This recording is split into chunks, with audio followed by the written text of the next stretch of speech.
or 16th, excuse me, 16th. Wednesday, December 16th at 12 o'clock Central Standard Time. And we are here with Dr. Scott.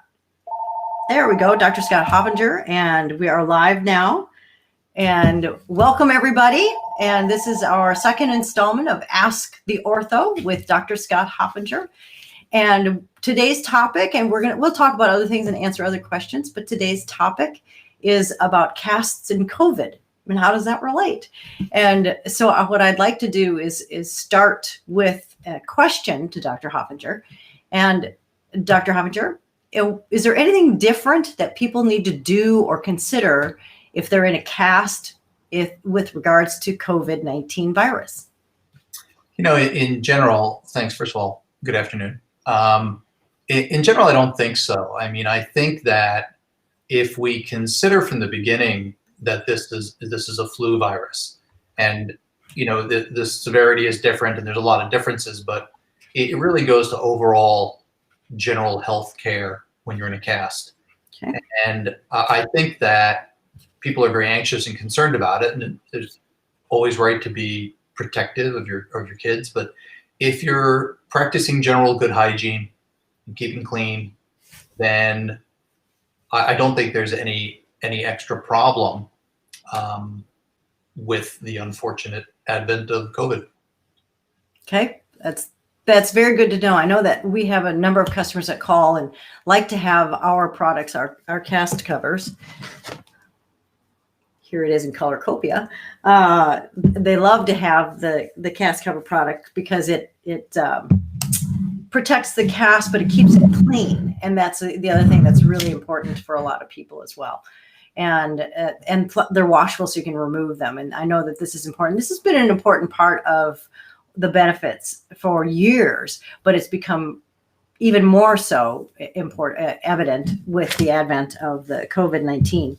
So I know that there are certain viruses that the skin can get regardless of COVID-19, but different pathogens and bacteria. Can you talk a little bit? I know staph is one of the common ones. Can you talk a little bit about that? Sure.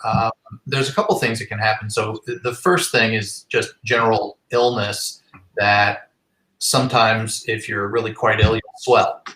And that goes to our usual concern about casts of making sure they're not too tight. And if your child's really quite sick and they happen to swell, just always be aware that increased pain inside a cast could be a sign of pressure. So that's the first general thing to think about. Okay. As far as your question specifically about infection, yes, you can have just simple skin infection area, you get pimples and things like that. And so they can happen. You can get ingrown hairs. Mm-hmm. And you may not even notice any of this. You only notice when there's a change. So you feel that there's a spot inside that's bothering you. And like we said, pay attention to that and watch that, and things get worse, then you need to call somebody and let us know. Overall, general skin infection, you get a strep infection called impetigo. Mm. You'll usually, that's wrestlers get that, your face gets mashed into the mat. And so you'll notice that. You'll notice that elsewhere. It'll be above the cast on the arm or leg, and it won't be just under that. And if you look like you're getting skin infection somewhere, then you really pay attention. The most concerning that we found just by chance was chickenpox.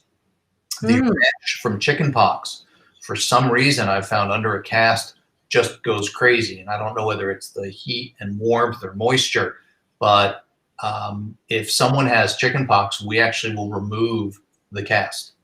At the very least, to look at the extremity. And we've had to treat certain things very differently with chickenpox because that certain rashes under a cast just go crazy.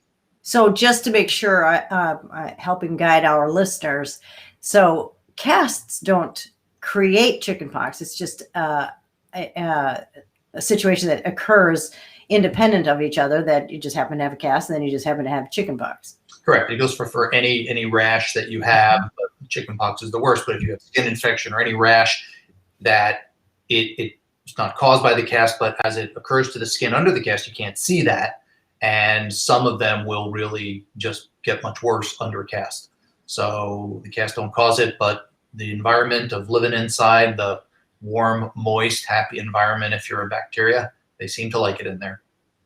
Yes, there was one story. I was at the American Academy of Orthopedic Surgeons, which is the annual large conference for orthopedic surgeons. We were had a booth and opportunity to talk to a number of orthopedic surgeons. Remember an orthopedic? No, I have not witnessed this myself with my customers and or with my own daughter who's broken 22 bones. But this particular orthopedic surgeon, who was upstate New York, has seen quite a few things found inside a cast. And one of them was a little toad. And the little boy had actually gone into a creek and played. And so, and said, there's something here, there's something here. And they opened up and there was a toad. Oh yeah, that was that's my favorite now. Well, and my daughter, when she was 2 and it was her second broken bone, we put a waterproof Gore-Tex liner because we were going to Hawaii. Of course, we were always going somewhere right before she broke before she broke a bone. Right after she broke her bone. And anyway, she kept saying, we were at the beach and she kept saying, mommy rock. And I kept saying, no, I'd pour water down. No. And no. And she kept saying, mommy rock. And I kept saying, no, you don't have, look, I'm pouring water down. There's nothing in there. Sure enough, when the cast was removed, there was a rock. And so that is taped actually right there on my window. In fact, I'll show it to you. Right here is the little rock. To prove to myself that I don't have all the answers and that sometimes we have to listen to our little ones. And so that has gone through many, many moves and that is the rock that and she had a little indent in her. So what other things have you found in there that are, what other things have you uncovered when you've taken a cast off, or maybe the cast techs do that?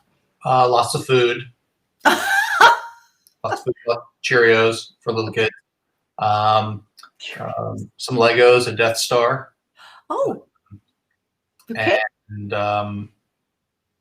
spaghetti sauce that dripped all down a cast.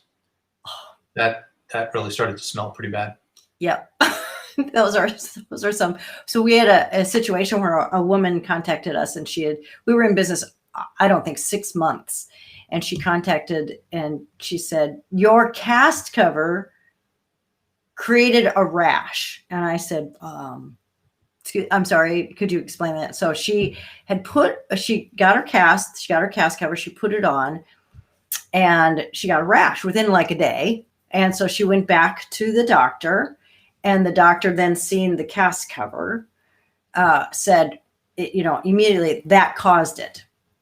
Well, that wasn't the case. We found out later that it was a staph infection, and our cast covers don't. But so how do staph infections, because we've heard this a couple times, how does a patient acquire a staph infection if they have a cast? It's a wonder we don't get them all the time. Whenever I think about things like this, we've got bacteria all over us. We've got skin bacteria, we've got bacteria in our mouth and other orifices. So you think about, how come you have bacteria all over your mouth, but your mouth doesn't get infected? Why is that? Because the coating of the bacteria there and the different bacteria on their skin, they just live there. They live there and they're happy there. And they're both non-invasive. They don't create a deeper sort of infection. Is just an overgrowth of bacteria that happens to win the race between bacteria and the body's ability to fight it. And so staph live on your skin, and if you get a cut, usually your body's really fine to take care of that. If you get poked, your body's fine to take care of that. And sometimes the bacteria get a bit of a head start, and that's how you get an infection. And your body, in the old days before antibiotics, not everybody with an infection died, but the difference was if the infection was able to pour out, basically the pus came out, right, then they get better. The infection did not come out and stayed in, then they died. And so the most important— Why they lanced the infection then? Exactly. And so it's always just a balance between the body's fighting infection and the bacteria itself. And antibiotics just help to— in fact, if you have no ability to fight infection, antibiotics only work so well. Eventually, the bacteria, other types of bacteria, resistant forms will win. Mm-hmm. So you need your body's defense mechanisms against them, and sometimes that scale gets tilted against us and we get an infection. Got it. Okay. And then circling back to COVID, so what are some of the best practices that you see as an orthopedic surgeon? So if somebody goes in and they have, obviously broken an arm, or they've experiencing some pain in their foot or something, child or adult, and there's concern about going into a medical facility where COVID might be present, they might be anxious about it. What are some best practices that medical teams are taking to prevent any kind of infection? I think it comes to, again, a very anxious time for a lot of people. And it overall, it brings us back to the basic principles. And so, which is just cleanliness, hygiene, the newer guidelines of being distance and wearing masks, and using those is really going to be the best defense that you got. And so the medical offices are taking great precautions, as are the hospitals. And we'll talk about surgeries in a bit, I'm sure, but so the medical offices are taking precaution. They're going to be very careful. If you need to go to the doctor, you can go to the doctor.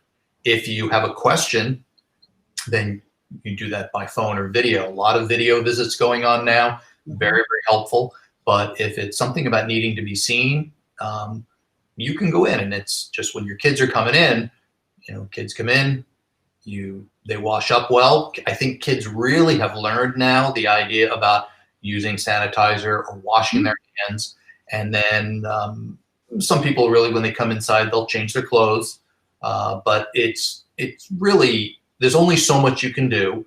But on the other hand, it's generally pretty effective to just be cautious, to be aware of your surroundings, and take care of your kids by encouraging good hygiene with them as well.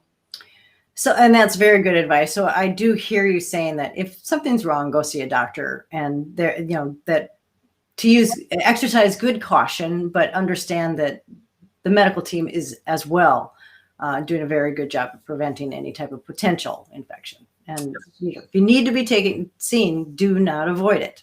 Yes, when I was over in London last year, they were saying that there were a lot of people who suffered because their other health conditions didn't get addressed during the early phases of COVID. And that's yet another unfortunate circumstance.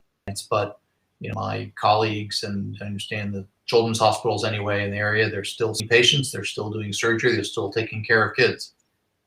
Yeah, and to me, that's the imperative thing, is to get the message out that if something's wrong and you need to see somebody, please do, and don't wait and don't avoid. So let's talk a little bit about surgeries, and that there's of course been elective surgeries that were postponed for a number of months, and got an opportunity. And then, we're both in California, and California is in essence shut down for many reasons. But tell me a little bit about elective surgeries and necessary surgeries in this era of COVID. So early on, as you were saying, places shut down. There was concern about overwhelming the hospitals, really wanting to keep their beds. But especially in terms of children's hospitals, since it was much less prevalent and less severe in kids, most of the children's hospitals that I know of, they had empty beds. They sat dormant. And we've learned a lot. We're a lot smarter now than we were in the very beginning. And so surgery picked up over the spring into the summer. And even with the increase in cases, children's hospitals are still performing surgeries. And it's interesting how it's changed. Spine surgery, scoliosis surgery was often done in the summer because kids didn't want to miss school. Well, they did, the parents didn't. So now people are having scoliosis surgery. When my partner said she was doing pretty much a scoliosis case every week because you're not missing school. You're getting home. Interesting turn of events on that one. Absolutely. A friend of mine in San Diego says that he's a hardworking guy, that he's working harder than he's ever worked because people now don't have to worry about missing school and work. And so they can schedule at a time that they're prepared, but they don't have to wait for a holiday. And so they've they're doing quite a lot of surgeries and quite a lot of procedures. And I think now that we know enough about it, I think if surgery is the right time for elective cases, it turns out this is the right region of time to do it, I would generally consider proceeding with that. I don't think there's a compelling reason to hold off. If it's now or next year, some things like that, you may want to hold off. But if there's an optimal time, and there often is an optimal time to get some of these procedures done, again, the hospitals are taking great care. They're cautious with this, and I think you can proceed. Well, I know we all feel great gratitude to the first line healthcare workers. I mean, in every aspect of this season that we're in. And I'm going to look, just so you don't think I'm being rude, I am looking at the Facebook Live on my phone to see if we have any more questions, which we have some more, but I just wanted to make sure. And so with regarding there we go. Let's talk a little bit about surgery. Whoops, there we go. Sorry, we're there. We do have a question from Kay. Are we seeing rashes with COVID-19? No, it's a good question. I saw that. And not specifically with COVID-19, but one of the more common aspects of a virus is what's called a viral exanthem, which is a viral rash. So interesting to me is that viruses will sometimes have a sequela. The response to the body in fighting the virus will sometimes also cause inflammation in the joints. And so when a child comes in, the parent says that he or she can't walk or the knee is swollen, and I've had it in two of my kids as well. Say, well, when did this start? It started this morning. Has he been sick? It's like, well, he had a cold 2 weeks ago, 3 weeks ago, and it's almost as if the antibodies fighting the virus also cause inflammation in the joints. Oh. So the reason I mentioned rash is rashes are not an uncommon, they're actually fairly common finding early in a virus, and later on they may have some joint pain. So short answer, okay. rash not a big part of COVID-19, but just when we're talking about rashes and casts, it's not uncommon in a virus. Interesting, very interesting. So we have another question about the recovery process or length of time for ankle fusion. Oh. I believe this is an adult that's asking the question. Pediatric orthopedic surgeon. I don't think I've done an ankle fusion. I've done a lot of other foot fusions and other fusions. Generally, a long time. The reason is partly because in the situation where you need to have your ankle fused, that's not a normal situation. So it happens commonly in older adults with rheumatoid arthritis, types of degenerative arthritis.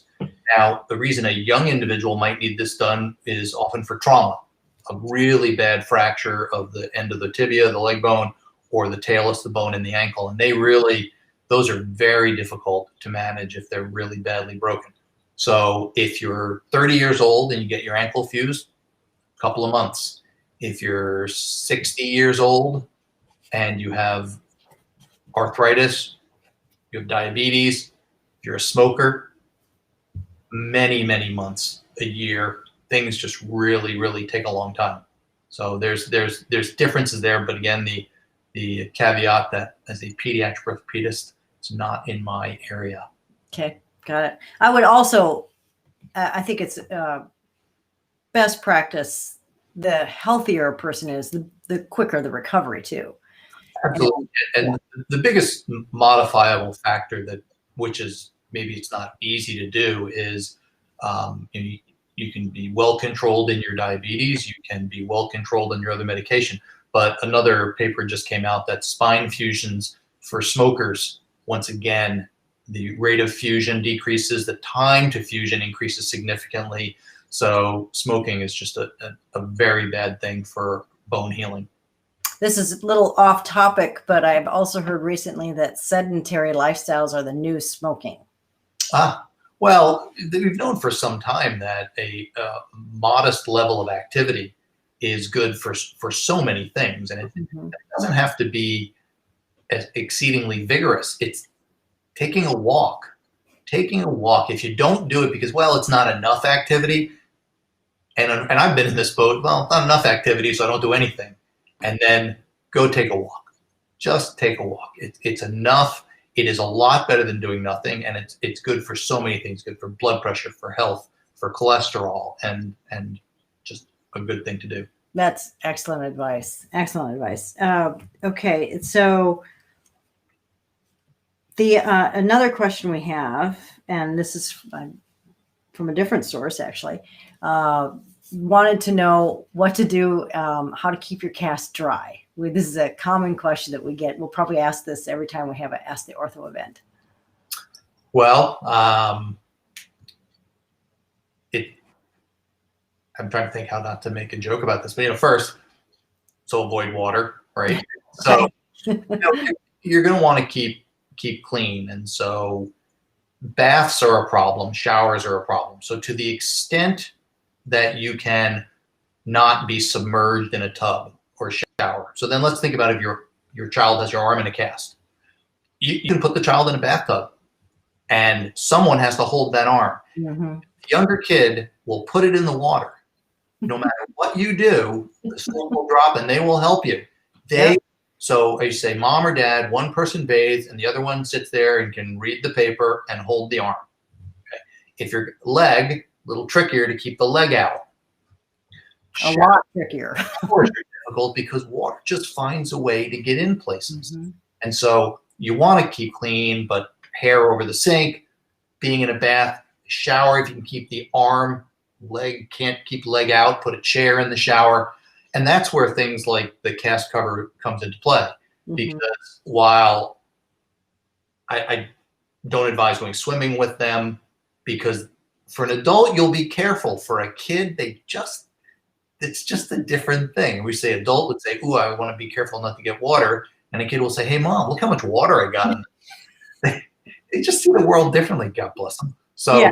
Yes, they do. And I've often, we've found a way to identify if there was a defect, a defect in the waterproof CastCoverz, and which I won't give up those secrets yet. But what happens often is little Bobby or little Jane will, just because it is tight, it has to be tight to seal around above the cast, whether it's the arm or the leg, and they fiddle with it underwater. And so, of course, if they fiddle with it and they release the seal, then water gets in. And so, of course, it looks like it's been, it created a defective product, or it was a defective product, and it's not. It's oftentimes just fiddling with it. And they're not meant to be worn all day long either. They're only meant to be worn periodically. So, but they're thicker than a plastic bag. But for instance, your leg, foot, you put the short leg in the CastCoverz, and that way your child can sit in a bathtub. Mm-hmm.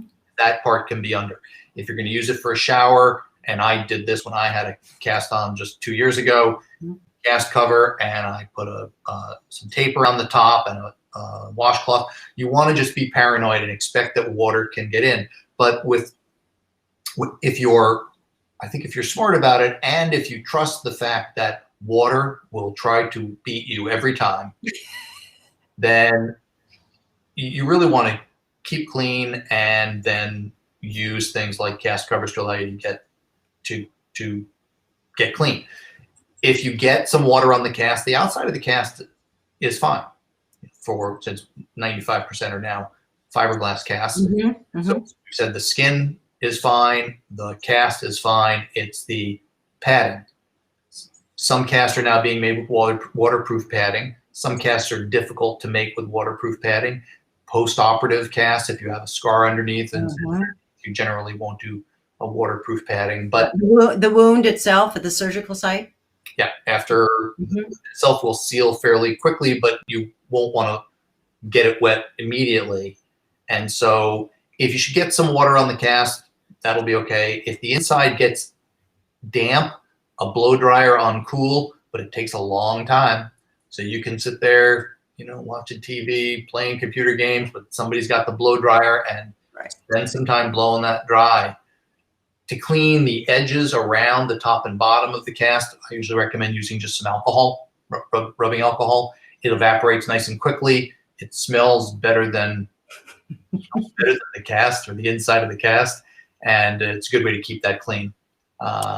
And we just know that they can get pretty stinky. Just picture a 18-month-old in a body cast. Mm. Yep. Yep. And there are many times you have corrective hip spica casts. Spica means tube. And so that's why, like, for example, if you have an arm cast, but maybe you broke your fingers, and so these 2 fingers or 3 fingers or 1 is casted, that's called a spica. Of course, correct me if I'm wrong, but that's a spica tube. And so you got to make sure so the purpose is to immobilize whatever has happened. It could have happened down in your hand, but they immobilize, so correct me if I'm wrong. Yeah, you have to try to go a joint above and a joint below. And so we'll make more of the thumb spica because it sticks up, and the body spica, which is the hips. And, we're moving away from those in older kids, meaning over 7 or 8. There's still times you'll still put that on, but under 5 years old, it's not uncommon to put kids in a body cast. We put a lot of them in body cast. And so again, you just have to do the best you can and trying to keep it clean. Yes. Yes. And that's a byproduct of wearing a cast is the smell and keeping it clean. And it's luckily I tell everybody it's temporary. And I do know there are times that patients go in and doctors replace casts. Tell us a little bit about that. What are some of the conditions that an orthopedic surgeon will say, let's replace the cast? Yeah. So I'll lead off with the idea that I really tried hard not to change cast or smell, because we found early on if you change a smelly cast and put a new cast on, the new cast just gets smelly. So unless we think that the smell is coming from a problem with the skin underneath, and we've learned, like your daughter said, whenever someone says we think there's something in the cast, we have to take it seriously, because way more often than not, there's something in the cast, there's something in the cast. So something in the cast just has to either be windowed so you can take a look at that, or the cast has to be changed. But since the cast was put on either post-operatively or on the fracture, it's put on in a specific way to help the healing in a proper position. When you change the cast, you may lose that. And so there's a downside to changing the cast. First, it may be uncomfortable. It may not. When you put a cast on for a broken bone, you usually mold the cast in a certain direction. The cast has to be molded to try to prevent the fracture from deforming or changing position. And when you change it, it may have been uncomfortable to put the cast on the first time. It's uncomfortable to put it on the second time in many cases. So changing the cast for odor, for dirty, it may be done. I think many of us would rather not do that. Getting the cast wet, if it's very wet, the skin does terrible inside a cast. And if it gets wet, soaked wet, it has to be changed. But that shouldn't be taken lightly, because once again, if this happens, you're now running the risk of losing the position of your surgery or your fracture mold. And again, this is not that happen all the time, but you take some risk with that. This is very interesting, because there have been customers of ours who got their child's cast. It's always a child, it's never an adult. Child's cast got wet, and whether it's little Bobby running his hand against a chain link fence and gets a hole, then jumps in the pool, regardless, they get it wet. And so they have to go into an emergency situation and get it recasted, and how that would possibly compound the problem with the break and prolong its recovery. And so that's a very good point. I'm glad you brought that up, that the original cast is there for a purpose, and it's formed for a purpose. Yeah, and the skin doesn't do very well when it gets very wet. And so then if you take that off and the skin needs to dry out, what do you do for that period of time? And it introduces an element that just adds some risk to this. And it's just best to avoid that problem every way you can. Right. I think that's very good advice. Okay, then circling back to COVID, is there anything in particular that people would want to know, patients, orthopedic patients, adult or children, would like to know how to keep their cast clean to prevent any, other than, of course, CastCoverz, but other than that, what other advice do you have? Best practices do you have? Basic hygiene, of course, staying away, But do you have anything else that you can add to that conversation? Not really. I think that if one really wanted to, and we see people that are, very risk tolerant and almost cavalier, and we see people that are really hyper concerned about this. And I think if you were really wanting to protect your kids from the environment more, then you would use a cast cover and be able to take, get two. And I'm not working for the company, just people know. No, he's not. Two and wash one, and just like we do with masks, wash one, keep one. And if I suspect if my kid was in a cast and was interacting with a lot of other kids, I might think about doing that. Mm-hmm. Understanding that I'm not sure that how much safety it adds, but we always tend to go overboard with our kids in terms of safety. And but really, the same rules that apply are the same, with just being cautious and hygiene and cleanliness. Okay, great. All right. Well, I think that closes our conversation today with Ask the Ortho. Thank you very much, Dr. Scott Hoffinger, for joining us again. I'm wearing my Christmas holiday bell in honor of the holidays coming up. And we will probably come back at the start of 2021. We'll be celebrating that we finished 2020. Yes, thank goodness. And so we'll be back. We've got some topics. And so hopefully everybody that joined us today and others will join us at that time. Any last minute holiday best advice you can give? No, just I think we are all looking forward to turning the corner on 2020. We've got great things ahead. We've got a vaccine, whether people elected to take it or not. We're gonna be in a much different situation, and we're hoping the whole country heals, and it's a much, much better 2021. Yes. Thank you very much. Thank you for your words of wisdom and advice, and thank you for your time. Thank you. Talk to you later. Thank you. Thank you, everybody, for joining us.